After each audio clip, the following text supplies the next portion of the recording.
우리 옆에 계신 분들과 함께 인사하실까요? 사랑하고 축복합니다. 늘 하나님의 사랑과 축복이 넘치는 우리 모든 성도님들의 가정 되실 수 있기를 바라겠습니다. 여러분, 하나님은 어떤 분이시죠? 네, 사랑이 많으시고 은혜가 풍성하신 분이시죠. 네, 여러분, 하나님은 또한 동시에 전지전능한 능력의 하나님이신 줄로 믿습니다. 여러분, 우리 하나님께서는 마음만 먹으시면 못하시는 것이 전혀 없으십니다. 세상을 창조할 때도 어떻게 창조하셨어요? 네, 말씀으로만 세상을 창조하신 분이십니다. 그래서 여러분, 하나님께서는 아니 계신 곳이 없으시고 모든 것을 다 하시고 모든 것을 다 행하실 능력이 있으신 것입니다. 그렇다면 어떤 일들을 할 때에 여러분, 하나님께서 혼자 하셔도 충분합니까? 부족합니까? 충분합니다. 하나님께서는 모든 일을 다 충분히 하실 수 있으세요. 그런데 이 복음을 전하는 일과 관련해서는 여러분, 하나님께서 어떻게 하시죠? 혼자 하세요? 아니요. 바로 성도들을 통하여서, 사람들을 통하여서 이 일들을 이루어 가신다는 것입니다. 그런데 여러분, 솔직히 우리가 세상에 나가서 안 믿는 사람들에게 복음을 전하고 예수 그리스도의 진리를 전하는 것이 쉽습니까? 어렵습니까? 네, 어려워요. 사실 여러분, 사람의 마음의 문을 연다라는 것이 쉬운 것이 아닙니다. 오죽하면 우리 속담에 이런 말이 있겠습니까? 10길 물속은 알아도 한 길 사람 속은 어떻게 한다고요? 네, 모른다는 거예요. 그와 같이 사람의 마음을 파악하고 움직이는 것이 어려운 것이죠. 그래서 여러분, 솔직히 이 복음을 전하는 것에 있어서도요, 우리가 정말 이 어눌한 말로 또 우리의 부족한 행실로 복음을 전하는 것보다 하나님께서 복음의 화살을 딱 준비해 놓으셨다가 저기 있는 저 사람 하고 복음의 화살을 다 그 필요한 시기에 쏘아 보내세요. 그러면 그 복음의 화살을 맞는 순간 어떻게 돼요? 갑자기 얼굴이 이뻐지면서 마음이 변화되어지고 회심의 역사를 경험하고 예수 그리스도를 주로 경험 또한 고백하는 그런 역사가 일어난다고 하면 여러분, 복음 전도가 쉬울까요? 어려울까요? 쉬워요. 그리고 하나님께서는 실제로 마음만 먹으시면 그렇게 하실 수 있는 것이죠. 그런데 여러분, 하나님께서는 그 손쉬운 방법을 놔두시고 가장 어려운 이 정말 움직이기 힘든 그 사람의 마음을 움직여서 또한 이 복음 전도의 역사를 이루게 하신다라는 것입니다. 여러분, 어떻게 보면 이와 같은 복음과 관련되어진 하나님의 역사를 살펴보면요, 너무나 정말 비효율적입니다. 힘들어요. 여러분, 당장에 교회 건축만 하더라도 보세요. 하나님께서 말씀으로 새 예배당 생겨라 그러면 여러분, 예배당 생길 수 있어요, 없어요? 있지요. 여러분, 우리가 정말 고민하면서 한 사람 한 사람의 마음을 움직이고 기도하면서 또 물질로 헌신하면서 오랫동안 그 시간 속에서 또 여러 가지 일들을 진행하게 하는 그런 일들이 사실 필요치 않습니다. 그런데 하나님께서는 그렇게 일들을 진행하게 하신다는 거예요. 왜냐하면 하나님께서는 바로 하나님의 사람들과 함께 일하는 것을 기뻐하시기 때문인 줄로 믿습니다. 그래서 하나님의 일하시는 방식에 순종하는 사람들을 하나님께서는 기뻐하시고요, 또한 그들이 순종하는 만큼 하나님의 역사가 이루어지게 되는 거예요. 여러분들이 또한 하나님의 말씀에 순종하는 만큼 하나님의 역사가 여러분의 삶 가운데 이루어지게 되는 것이죠. 만일 우리가 복음을 들고 우리에게 맡겨주신 땅끝으로 가지 않는다고 하면 여러분, 그곳에 복음이 증거될 수 있습니까? 없습니까? 없습니다. 여러분, 가정해 보십시오. 만일 우리나라에 아펜젤러와 언더우드 선교사가 복음을 들고 이 구한말 시대에 찾아오지 아니하였다라고 한다면, 또 그 이후에 수많은 선교사들이 또한 이 땅에 와서 복음을 전하지 아니하였다라고 한다면 우리는 하나님 자녀가 될 수도 없었을 것이고 여전히 빈곤과 전쟁에 시달리며 또한 고통스럽게 살았을 것입니다. 그러나 생명의 복음이 이 땅에 또한 전달되어지면서 우리가 새 생명을 얻게 되었고 새로운 소망을 품게 되었던 것이죠. 우리나라 역사 5,000년 가운데 어떻게 보면 가장 잘 사는 축복을 누리게 된 줄로 믿습니다. 여러분, 그렇다면 왜 하나님께서는 이와 같이 사람을 통해 일하시는 것을 기뻐하시고 원하실까요? 그것은 바로 믿는 하나님의 자녀들을 사랑하시기 때문인 줄로 믿습니다. 여러분, 우리가 사랑하고 좋아하는 사람이 있으면 어떻게 하고 싶어요? 함께 하고 싶어요. 늘 같이 있었으면서도 헤어지면서 또 뭐라고 해요? 집에 들어가서 전화할게. 한시라도 사랑하는 사람과 헤어져 있고 싶지 아니한 것이죠. 그래서 우리는 좋아하고 사랑하는 사람들과 함께 기뻐하고 즐거워하고 또 힘들고 어려울 때도 또 함께 슬퍼하고 위로받기를 원한다는 것입니다. 우리 하나님께서도 바로 저와 여러분들을 향하여서 그와 같은 동일한 마음을 갖고 계시는 것이죠. 그러니 혼자서 손쉽게 당신의 일을 이루어 가실 수 있으심에도 불구하고 우리를 사랑하시기에 또한 저와 여러분들을 통하여 일하고 계시다라는 것입니다. 그렇다면 하나님께서는 또한 어떻게 사람을 통하여 일하십니까? 먼저 이 함께할 사람을 부르세요. 그리고 약속을 주시고 또 하나님의 비전을 부어주십니다. 그리고 그에 합당한 훈련을 시키시죠. 고난과 역경과 또 연단의 시간들을 통하여서 또한 그 사람을 잘 훈련시켜서 준비시키시는 것입니다. 그리고 때가 되면 그 사람을 통하여 하나님의 일들을 이루어 가시는 것이죠. 아브라함이 그러했고 또한 야곱과 요셉이 그러하였고 또 신약시대로 건너오게 되면 베드로와 여러 사도들이 그러하였던 것입니다. 예외가 없습니다. 하나님께서는 항상 사람을 통해 복음을 증거하게 하시고 교회를 세워가게 하시는 것입니다. 이것은 우리에게는 엄청난 영광이요 축복이 되는 줄로 믿습니다. 왜 그렇습니까? 그 하나님의 생명의 역사에 우리가 함께 동참한다는 것이 얼마나 영광스러운 것입니까? 그리고 그 일에 동참하면요, 여러분, 하나님께서 나 몰라라 하시나요? 아니요. 하나님께서 하늘의 은혜와 땅의 기름진 것으로 채워주시고 축복하여 주셔서 정말 마음껏 하나님 영광을 위하여 쓰임받을 수 있도록 또 축복의 은혜를 허락해 주신다라는 것입니다. 사랑하는 여러분, 날마다 이러한 하나님의 역사에 순종함으로 쓰임받는 우리 모두가 될 수 있기를 주의 이름으로 축원합니다.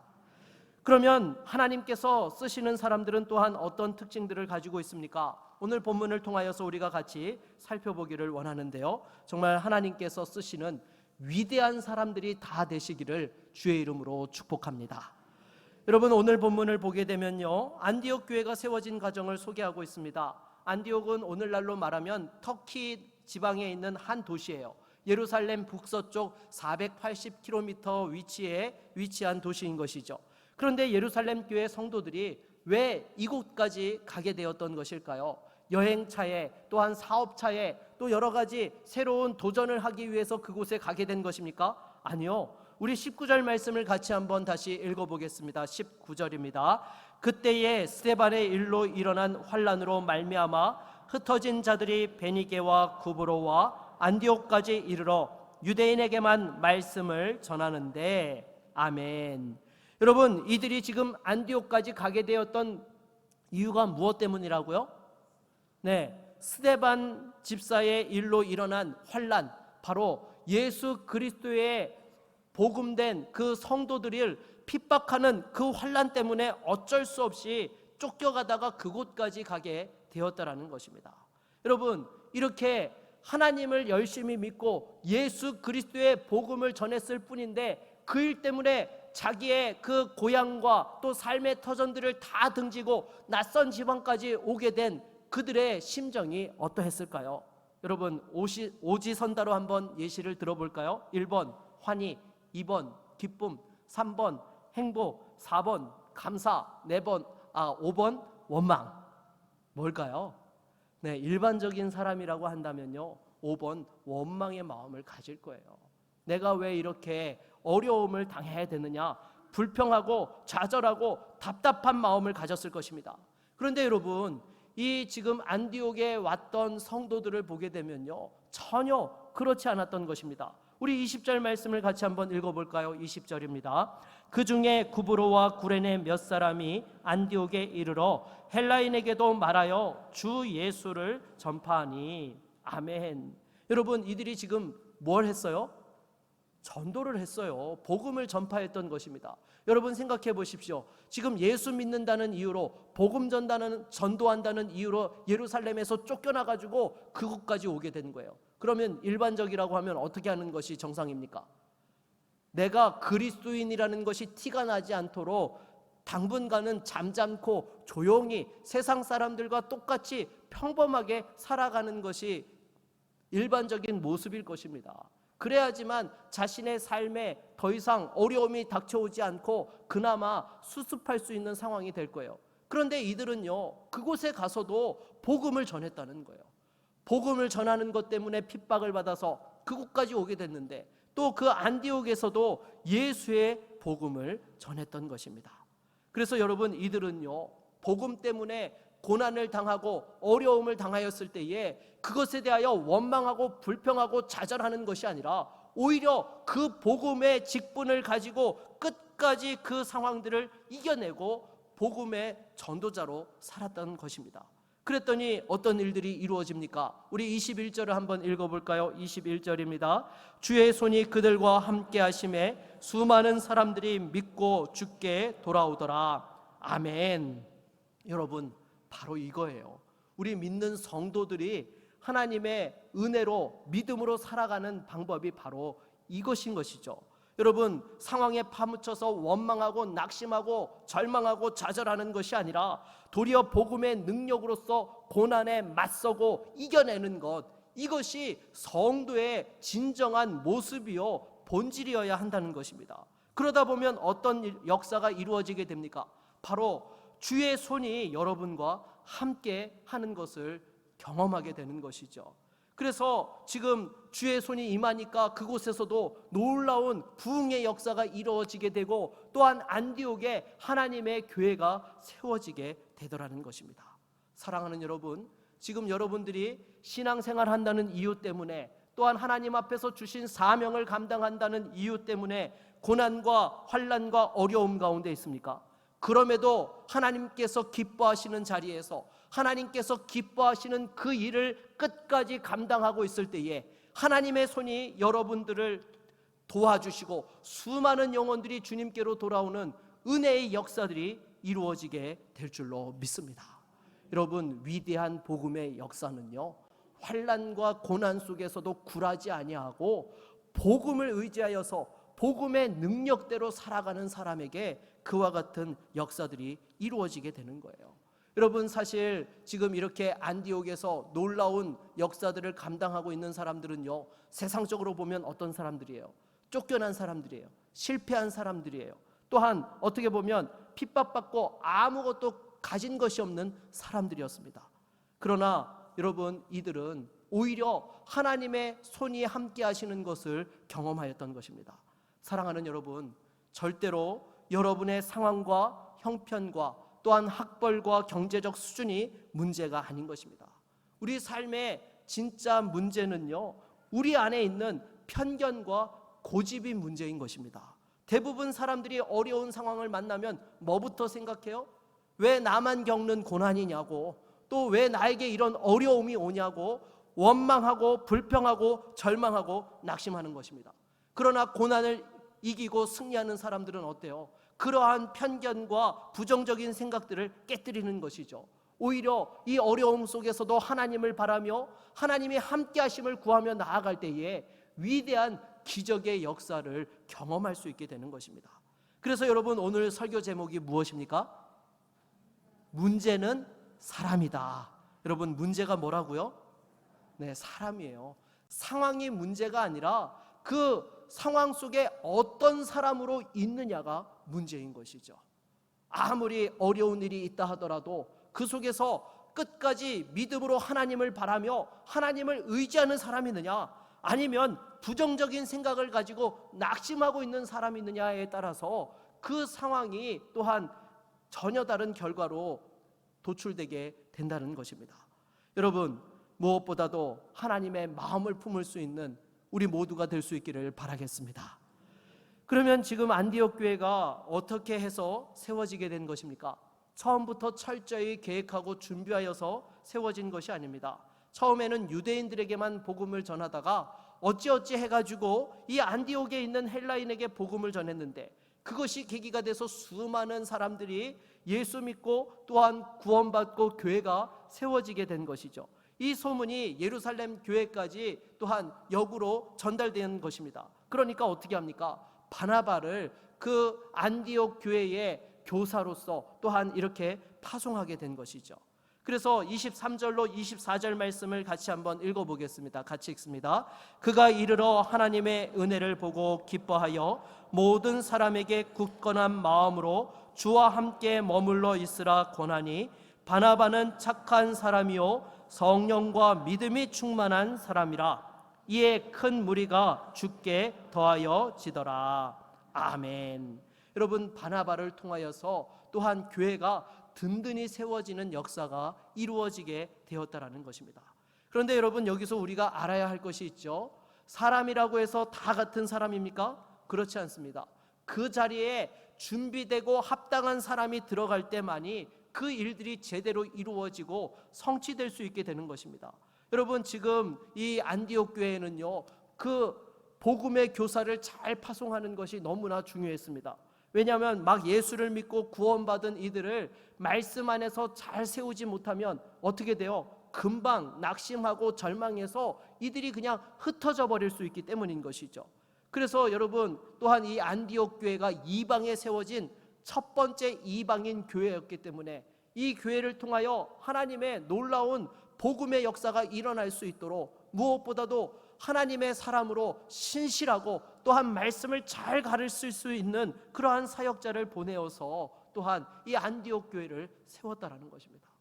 여러분, 여기서 만일 잘못 보내면 어떻게 돼요? 완전히 그 지금 수많은 사람들이 모였던 곳조차도 순식간에 사라질 수 있게 된다는 것이죠.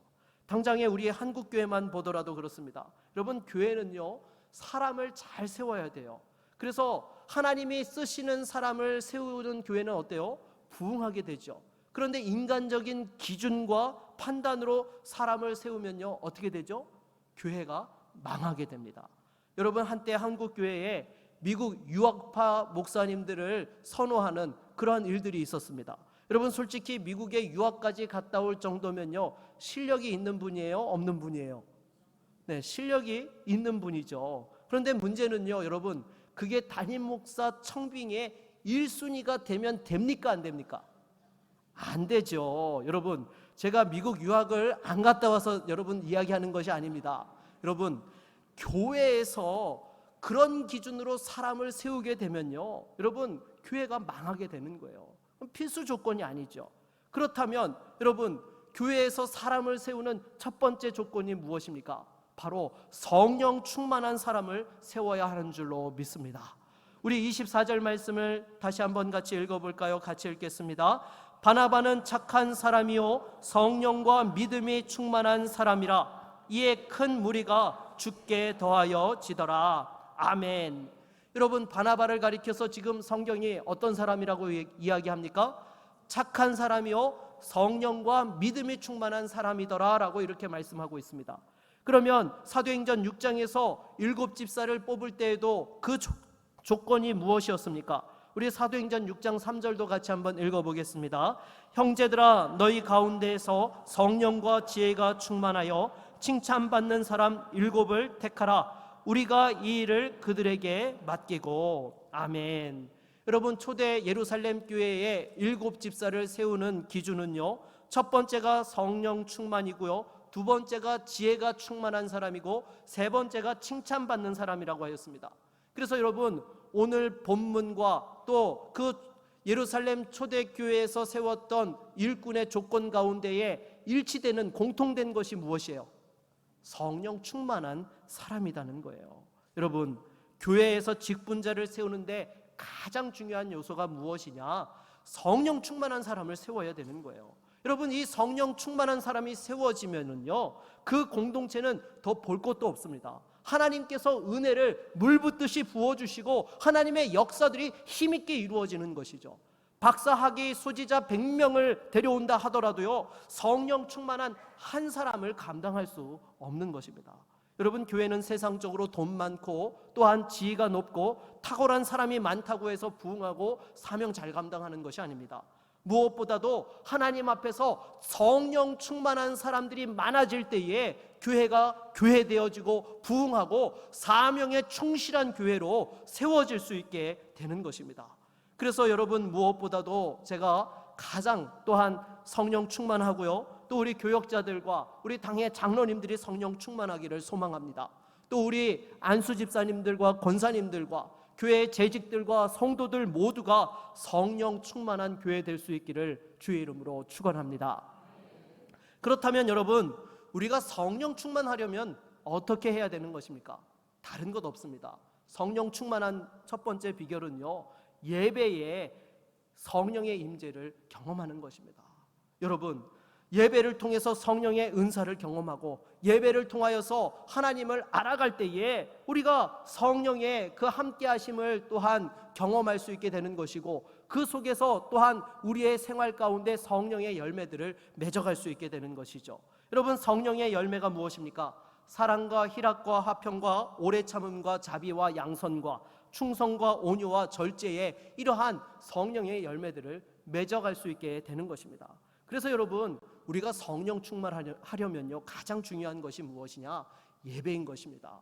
여러분, 예배에서 은혜 받지 못하는데 성령 충만하다? 여러분, 있을 수 있어요? 없습니다. 아니, 예배에서 은혜를 못 받는데 어떻게 성령 충만할 수 있습니까? 예배 가운데에서 은혜 받을 때에 우리가 또한 성령 충만하여서 하나님의 역사들을 감당할 수 있게 되는 것입니다.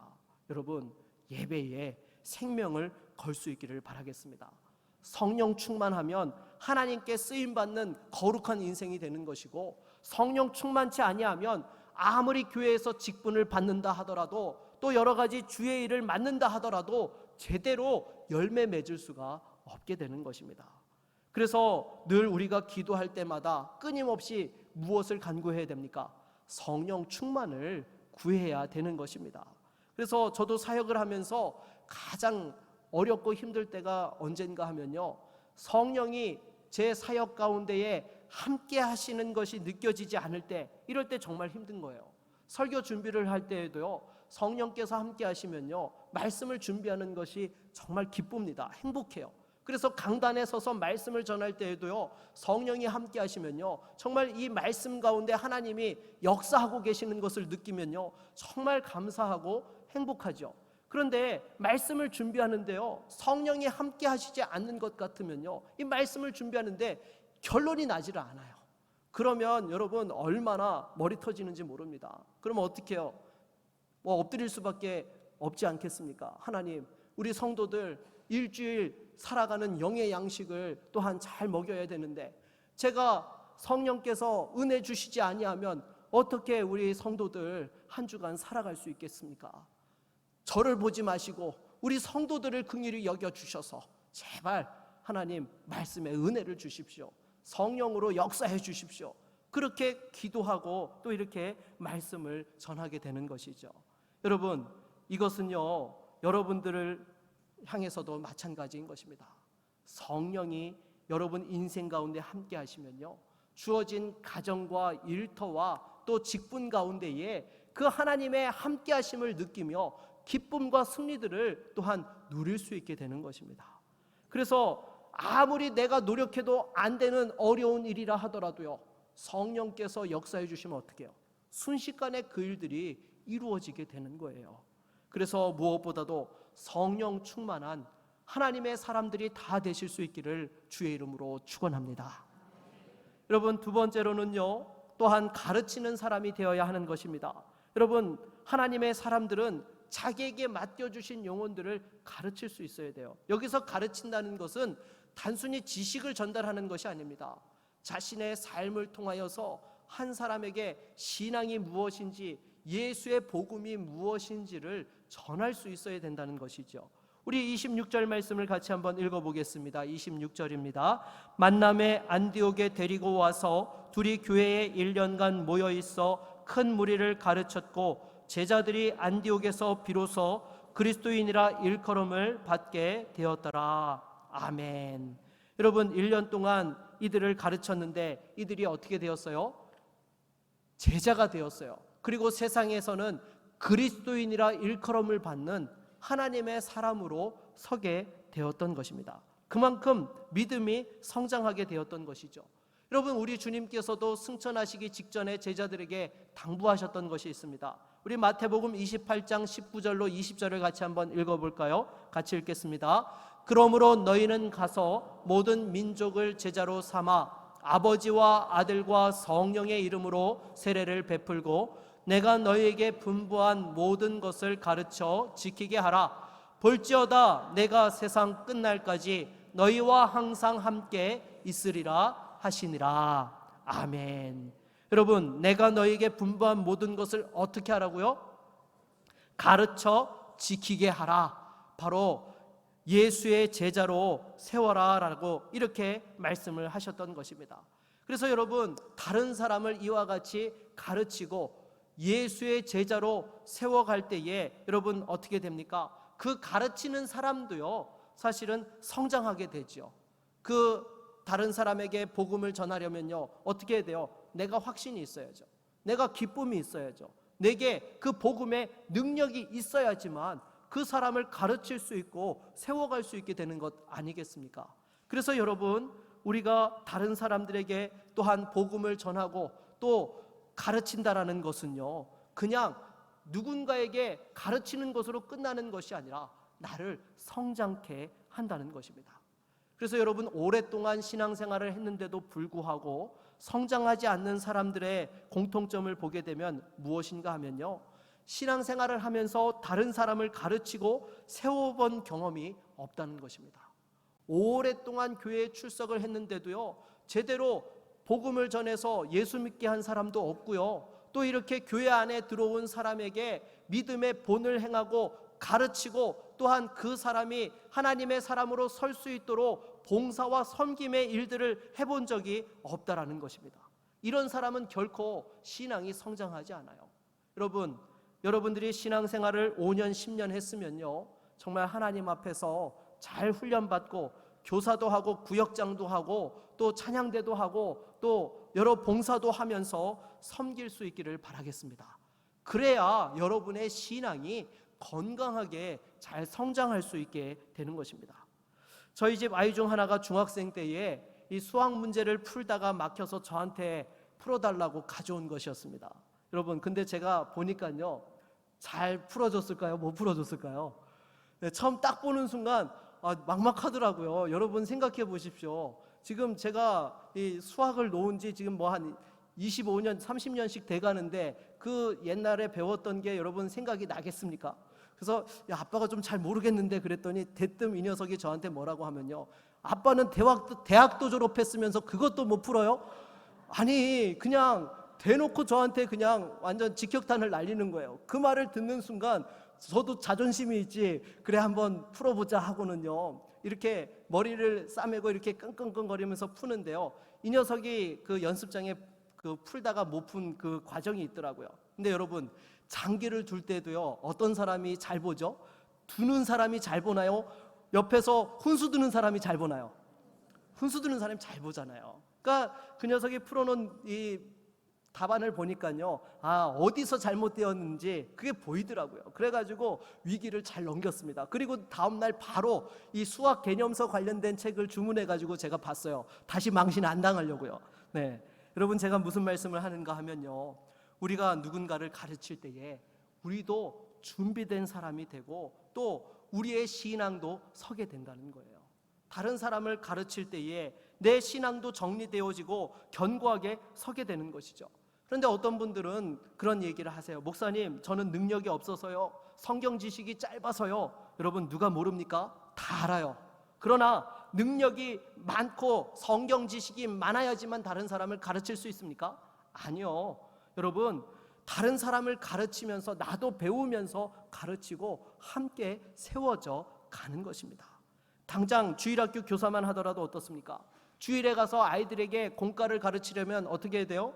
한 번이라도 더 성경 펴봐야 되고요, 한 번이라도 더 기도하고 한 번이라도 공과 더 들여다봐야 되는 거예요. 그리고 요즘은 공과와 그날 주일학교 부서 설교 말씀 본문이 같아요, 달라요?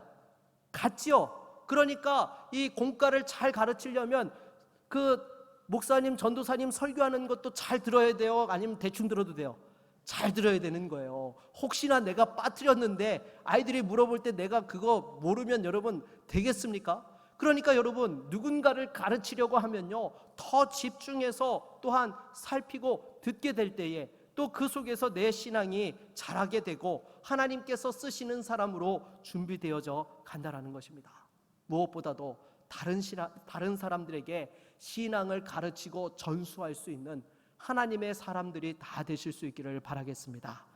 세 번째로는요, 믿음의 동역자를 세우는 사람이 되어야 합니다. 우리 25절 말씀을 다시 한번 같이 읽어볼까요? 같이 읽겠습니다. 바나바가 사울을 찾으러 다소에 가서. 아멘.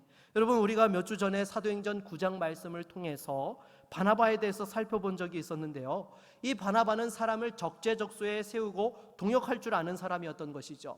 사울이 은혜 받기 전에 그리스도인들을 핍박한 전력으로 인하여서 많은 사람들이 두려워서 피할 때에도 먼저 손을 내밀어 주었고 사람들을 연결해 주었던 것입니다.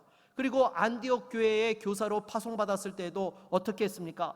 자기 혼자서만 그 일을 감당하는 것이 아니라 다소까지 가서 일부러 그 사울을 데리고 와서 함께 그 일을 감당할 수 있도록 동역자로 세웠던 것이죠. 이 과정을 통하여서 또한 사울이 사도 바울로서 복음의 전도자로서의 그 사명에 합당한 자로 또한 역할들을 감당하게 되었던 것입니다.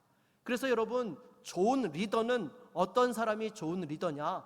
자기 혼자만 탁월하게 일을 잘하는 사람이 아니라 자기와 함께하는 팔로워들이 자기와 같은 리더로 성장할 수 있도록 성장시키는 사람이 최고의 리더인 것입니다.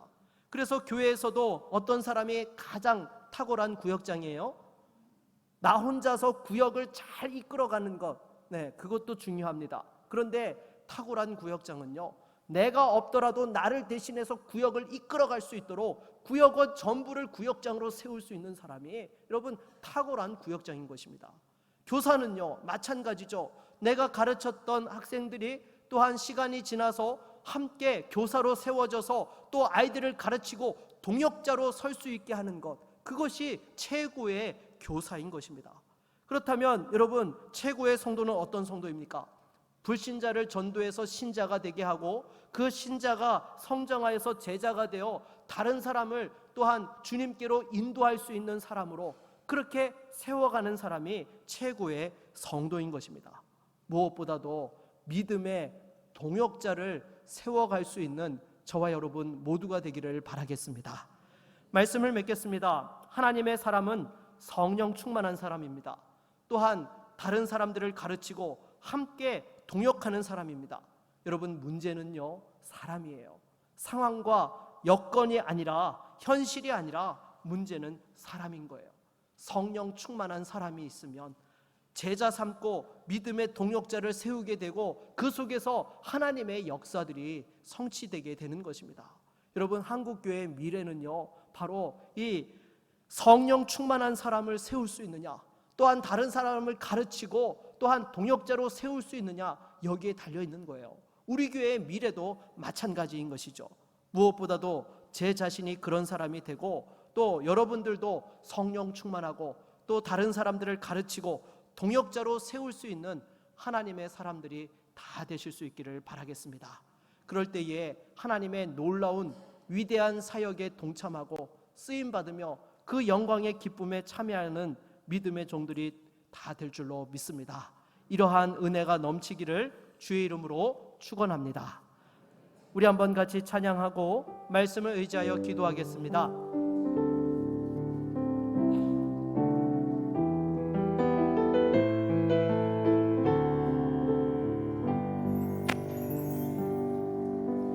나 주님의 기쁨 되기 원하네. 내 마음을 새롭게 하소서. 새 무대가 되게 하여 주사. 주님의 빛 비추게 하소서. 내가 원하는 한 가지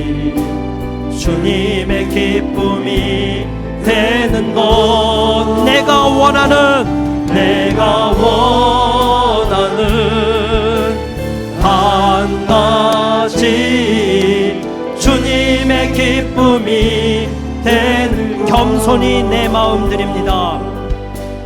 겸손히 내 마음 드립니다. 나의 모든 것 받으소서. 나의 맘 깨끗게 씻어주사 주의 길로 행하게 하소서. 내가 원하는 한 가지 주님의 기쁨이 되는 것. 내가 원하는 한 가지 주님의 기쁨이 되는 것. 여러분, 이 시간 함께 말씀을 의지하여 기도하기 원합니다. 상황과 형편이 문제가 아니에요. 여러분, 내가 성령 충만하지 않은 것이 문제인 것입니다. 주여, 이 시간 주님 앞에 간구하오니 우리에게 성령 충만을 주옵시고 믿음으로 하나님의 역사들을 감당하게 하여 주시옵소서. 이 모든 상황들을 해결하며 승리케 하여 주시옵소서. 하나님의 사람으로 쓰임받게 하여 주시옵소서. 우리 함께 말씀을 기억하며 함께 기도하며 나아갑니다. 주여, 하나님 아버지, 이 시간 주 앞에 기도합니다. 주여, 정말로 우리의 이 어려운 문제 가운데에 자꾸 상황과 형편만 바라보면서 낙심하고 원망하고 불평하고 좌절할 때가 많았음을 이 시간 회개합니다. 주여, 우리를 용서하여 주시옵소서. 무엇보다도 주님, 우리가 성령 충만치 못하여서 그러하였습니다. 이 시간 주님 앞에 간구하오니 성령 충만을 주시옵소서. 성령으로 충만케 하여 주시옵소서. 성령의 능력으로 문제를 해결하게 하여 주시고 이 모든 상황과 주님 형편들을 해결하게 하여 주시옵소서. 주님이 함께 하시면 그 모든 것들이 해결되어질 줄로 믿습니다. 다시 한번 성령 충만하여서 우리의 가정의 문제들이 해결되게 하여 주시고 우리의 일터가 새로워지게 하여 주시며 주님의 몸된 교회가 더욱더 견고하게 세워져서 하나님의 나라의 귀한 사명 감당할 수 있도록 주님 은혜를 베풀어 주시옵소서. 다시 한번 성령 충만한 온 교회가 되게 하여 주시고 성령 충만하여 사람을 가르치고 믿음의 동역자들과 함께 아름다운 하나님의 역사들을 이루어가는 귀한 주의 몸된 교회와 성도들 되어질 수 있도록 은혜를 베풀어 주시옵소서. 우리와 함께 하실 줄로 믿습니다.